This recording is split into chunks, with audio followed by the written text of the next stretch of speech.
आया हूँ वहाँ पे जयपुर से। तो मैंने कल रिक्वेस्ट करी थी, ट्वीट किया था कि इतनी लू चल रही इसलिए मैं अभी रुकूंगा नहीं और स्वागत में तकलीफ नहीं पाए कोई लोग।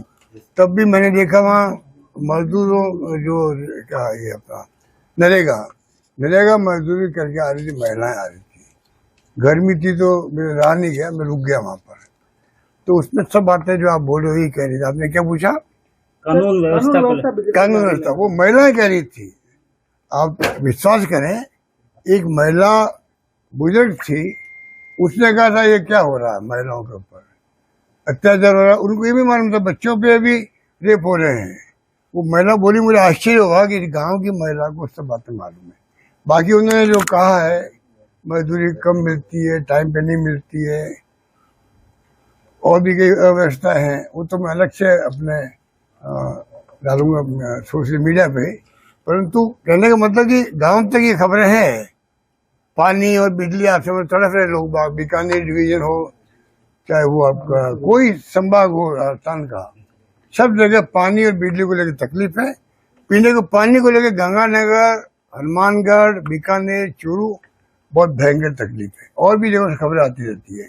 तो समस्या में घिरा हुआ प्रदेश है। दुर्भाग्य से जो है सरकार जो है इन बातों में ध्यान नहीं दे रही है। देखिए, समस्या तो चाहे सरकार कांग्रेस की हो या बीजेपी की हो, समस्या रहती है।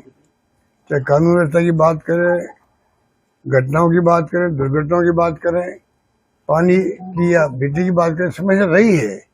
पर लोगों को लगना चाहिए कि हमारे लिए सरकार प्रयास कर रही है कि हमें तकलीफ कम से कम हो। मैं ये महसूस करता हूँ कि सरकार प्रयास भी नहीं कर रही है, ये स्थिति है। वो लोग चिंतित उसको लेके कि अगर सरकार परवाह नहीं करेगी तो हम किन के पास जाएंगे, ये लोगों की शिकायत होने लग गई। मेन बात है तो जितने इनके एमएलए हैं, एमपी हैं, उन सबकी ड्यूटी की भयंकर गर्मी का वक्त है। इस वक्त में पीने का पानी, बिजली के संकट समाप्त हो। नरेगा में बहुत भयंकर गर्मी है। इस गर्मी के अंदर आप अगर ज़्यादा उनके काम लेंगे तो हाँ, उन्होंने ये भी कहा एक व्यक्ति मर चुका है और एक व्यक्ति अभी और तकलीफ में आ गया, बीमार हो गया है, ये भी उन्होंने बताया मुझे महिलाओं ने।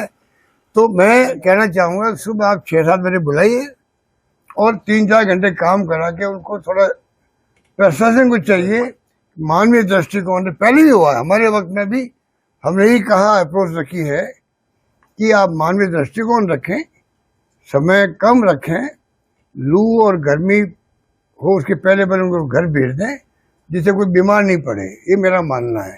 तो नाप तोल में उनको मेजरमेंट को थोड़ा क्या कहना चाहिए, उसको तो रियायत दी जानी चाहिए। ये मतलब सरकार का भी दे होना चाहिए और प्रशासन का भी दे होना चाहिए, तब जाकर के उनको पूरी राहत मिलेगी और पूरा पैसा मिल पाएगा उनको, मेरा मानना है। सर एक